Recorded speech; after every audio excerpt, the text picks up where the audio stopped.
Back in 2016, Dying Light launched and quickly became one of the most acclaimed adventures of its generation, with thousands of players logging in each day. The sequel has been highly anticipated for years, with delays worrying gamers that it would either be stuck in development hell or not live up to the anticipation. Dying Light 2 is finally here, and it was well worth the wait, delivering a phenomenal adventure teeming with not only challenging content, but a profound narrative with branching paths and a brilliant mobility system that improves on the first game's mechanics. Exploring the vast world of the city, looking for secrets, and trying to survive this unforgiving place is made more intense thanks to the fantastic visuals and feedback. Dying Light 2 starts off running and doesn't slow down. It's a truly magnificent adventure.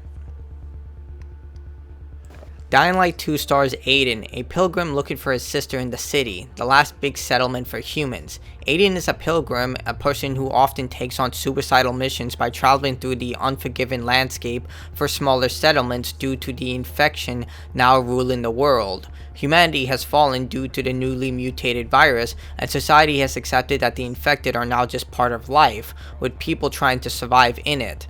Those who missed out playing the original game won't be at a disadvantage, but those who did will have a better understanding of the infection and some other spoiler-related details. Aiden does have a mission and will do whatever it takes to complete it. He is here to find his sister, who was seen in humanity's last large settlement, simply known as the City. The City has a series of warring factions that are seeking control, from the local civilians to the military police called the Peacekeepers, and finally the armed bandits called the Renegades. The narrative for Dying Light 2 is a massive step forward from the previous game. Multiple decisions within the narrative will determine who lives, dies, and who Aiden will gain the trust of. This shift in the narrative is acknowledged by the various characters you'll encounter, all of which are neither good nor evil, just doing what they believe is ensuring their survival and the survival of their people. Some of the choices have multiple layers that go beyond just one-off results and can have a domino effect depending on the player if they decide to pursue it. The side missions share this level of quality in terms of writing and execution. While the side missions mostly contain fetch, time trials, and search and quest, it's the writing that where they shine. Whether that's developing a new type of entertainment like launching infected with a bat, or teaching someone to love again, many of the side missions pertain to the human culture and nature that have been forgotten due to the infection. Selling a special type of beer, trying to date, or helping a kid who is in denial helps encourage the player to find the next mission purely out of interest in what could it offer. Some of these missions can end early or pursued further depending on if you choose to act in certain ways, leading to some interesting consequences. To add to the intensity, there's no manual saving. Instead, everything is auto-saved. This means that once you make a decision, that's it. You cannot go back, at least on consoles. I'm sure someone on PC will figure out a way to bypass this, but on consoles, you will have to deal with the choices you make. The developers did highlight significant choices in yellow, so you can see the difference between elaborating on something and progressing down the dialogue tree. This direction makes you double down or triple check whether or not this is the right choice that you're going to make, seeing that there's no way to go back on this. The voice acting and animations match the outstanding writing and narrative. All the character models look amazing, and the voice actors did an outstanding job bringing every character to life. Even the side characters have been designed specifically for their quest, which is an insane order considering how many of them are in this game.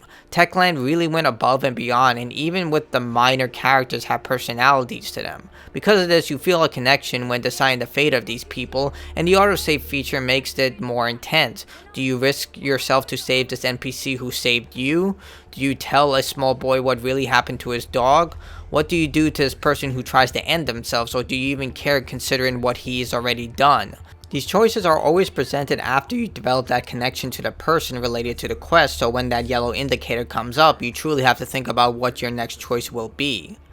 The city itself is an amazing place to explore, and Techland really improved on the navigation.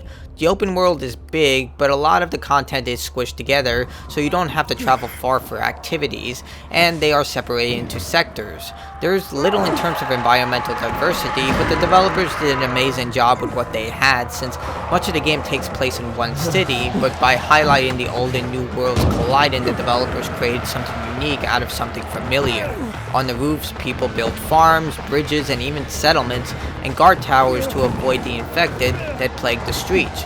Traveling above requires more dedication to your movement as opposed to the streets, but you'll have to deal with the infected if you decide to head down. Creating a world that combines both and old concepts in this new way of life is a tall order, but Techland executed it well thanks to great controls and ease of movement. With the environment becoming safer as you complete various tasks around the city, this includes starting windmills, securing water towers, and starting power plants. This feeds into the alliance system as Aiden will get access to different advantages based on who he gives control to these various resources, with the peacekeepers providing more ways to fend off the infected on the streets and the survivors offering easier ways to navigate the roofs. You don't have to dedicate to one side, but doing so means you're missing out on later upgrades that the game shows to you in the beginning, so you'll know what each side benefits to Aiden. As I stated, since this is an open world game, you can expect a repetitive loop of similar objectives to expand into the overwhelming areas or hostile bases. To try and diversify these objectives, each one have been designed with a different layout. For example, fast travel stations are limited to major bases and metros, with the metros requiring you to restart generators. Each metro has a specific enemy type that guards the area, and a layout that ends with a random assortment of generators to turn on. Windmills and water towers have different platforming challenges, and electrical plants have unique power cord puzzles to solve. This also goes for the mini boss encounters that change up the area you fight these dangerous infected in. I did wish they included more fast travel routes though, maybe adding the night runner camps as an option, mainly because these are placed in some strange areas like in the top of skyscrapers. These would have been great for fast travel points, but they're just there. I hope that Techland decides to add these in a future update. The developers really improved on the mobility system here. I don't know what type of magic they use, but moving Aiden is simple, and pulling off some of the harder moves in the first game is much easier here. The exception is getting down, as the game doesn't have a lot of fall breakers around the environment. You do get a glider after completing about a third of the story content, which opens a huge new avenue to explore the city, but it's also linked to your stamina. Finally, the grappling hook is also provided during the last third of the game, and provides Aiden with the ability to grab onto any surface and swing across. I did wish that they provided this item earlier, but perhaps this was done for balancing purposes, as it does allow you to bypass a lot of the platforming challenges within the overworld with ease. But I love that Techland just gave you these tools and said go nuts and do whatever you want without any type of limitation on it. The day and night cycle is back, and it brings benefits and disadvantages. During the day, the infected are less of a threat, but more hostile humans are on the street. You also earn less experience for parkour and combat. The opposite is true for night cycle. The infected are much more aggressive, and you gain more experience, but there's another problem. Aiden is infected like everyone else in the city. Everyone wears a biomarker to showcase their level of infection, since everyone is infected. This means if you stay in the dark too long, you'll turn. To combat this, UV safe zones are placed around the city, antacid inhalers are provided, and you can consume special mushrooms to hinder the infection. The meter constantly ticks down, but the inhibitors allow you to increase your resistance and your health and stamina. It'll take some time to get used to, since in the beginning of the game this meter is annoyingly short, but eventually it becomes something you can mostly ignore once you upgrade Aiden. The only constant challenge is the chemical exposure that cuts your timer in half. The inhibitors serve as one type of leveling, the other is done through combat and parkour. You're constantly gaining experience, whether it's moving through the city or killing hostiles, with an array of abilities linked to these trees. The issue is that Aiden is definitely much more nimble and dangerous with these skills in hand, but it feels like Aiden should have access to some of these abilities from the start. He's a pilgrim, so you would expect some things like wall running and heavy strikes to be automatically unlocked, but I guess not. They needed some more skills to be put into the game. Since nothing is gained through leveling, you can progress through the game as you wish, but it'll be tough without certain skills such as wall running, since the later levels assume that you've unlocked these abilities. The enemies of Dying Light are dangerous and numerous. The infected have evolved since the first game, and you'll encounter a lot more varied enemy types. Every one of the infected is incredibly animated and beautifully designed. Even the common infected showcase various examples of who they once were before they turned and how long. The human enemies are smart and dangerous. Most of them use the same tactics, but they're not stupid. They'll flank, toss items, charge your position when you try to heal, search for you, and attack in numbers. Because of this combination of enemies, you'll need to use every advantage you can. With such threats, Aiden has to use every advantage as well. You have your standard melee weapons that come in a variety of options and can be modded. Depending on the rarity, you can attach different mods from fire, poison, shock, improved grip, and durability. You do gain access to a bow, but the damage it does is pretty small unless you have high ranked arrows. Each piece of gear is ranked depending on its efficiency and adds another layer to the leveling system. You can improve your skills all you want, but without proper gear, you'll just be a walking target or dinner for some hungry infected. Each item does alter Aiden's look, and the weapons are wonderfully designed, encouraging you to not only search for loot to modify these items, but find weapons since they break relatively easily unless they're very high tier weapons. The developers did an outstanding job combining both movement and combat. Weapons come in a huge variety that focus on blunt, sharp, one-hand, or two-hand. Aiden cannot just swing away, as enemies will block, charge, or break Aiden's defenses as you attempt to do the same with parrying and dodging. A stamina meter governs all your actions, and you'll need to strike and avoid since healing takes a while, and human enemies will press the attack when they see you doing it. Infected will charge regardless, but Aiden has a small UV light in order to push infected back, throwing knives that can be used for quick stealth kills or throw-in, bombs, molotovs, and much more. Fighting fair isn't ideal, and it shows in the combat. Take the high ground, lure enemies into an ambush, throw a brick, then drop kick a guy off the roof.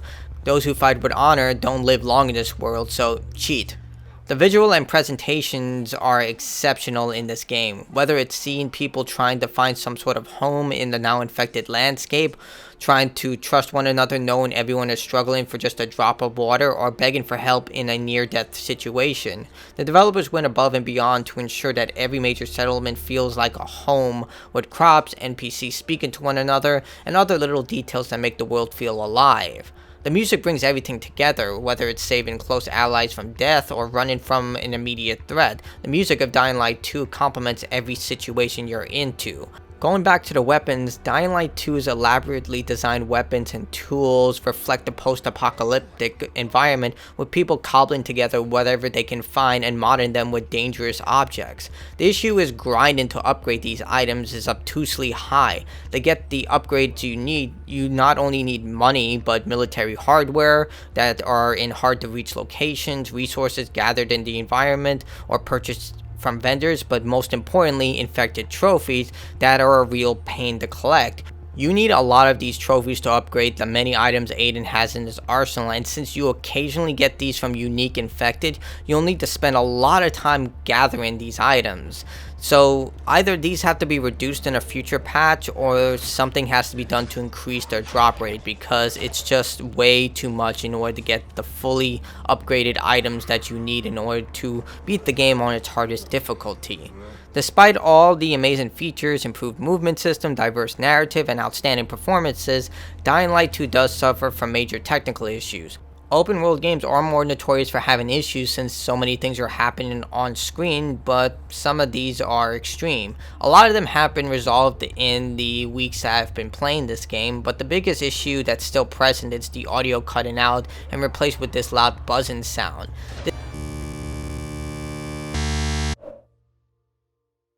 This can be resolved by restarting the game. However, if it happens during a major cutscene, you can miss out on some important dialogue. Fortunately, you can pause and leave the game before the cutscene ends, but it's still something that needs addressing as soon as possible.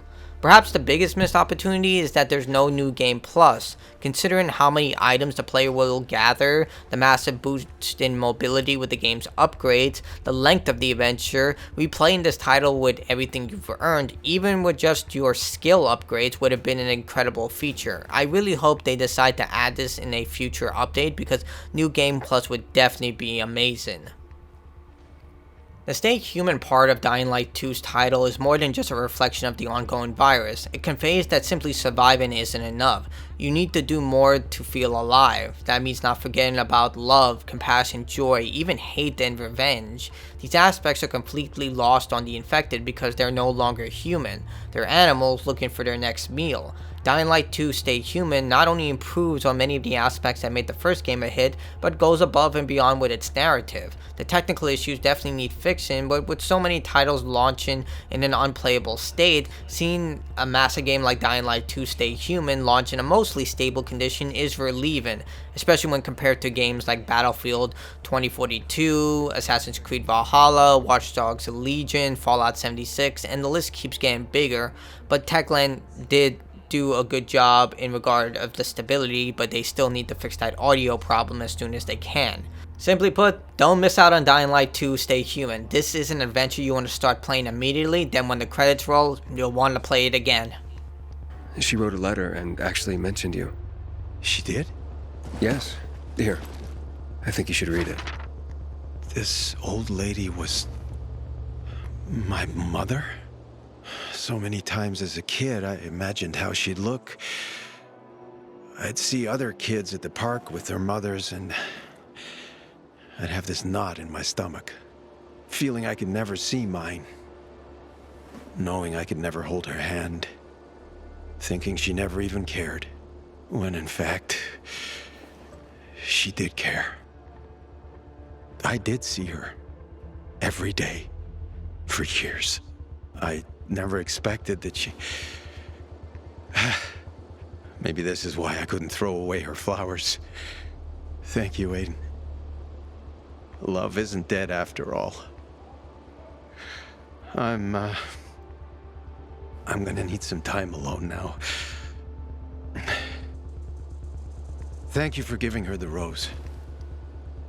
I'll see you around, Aiden.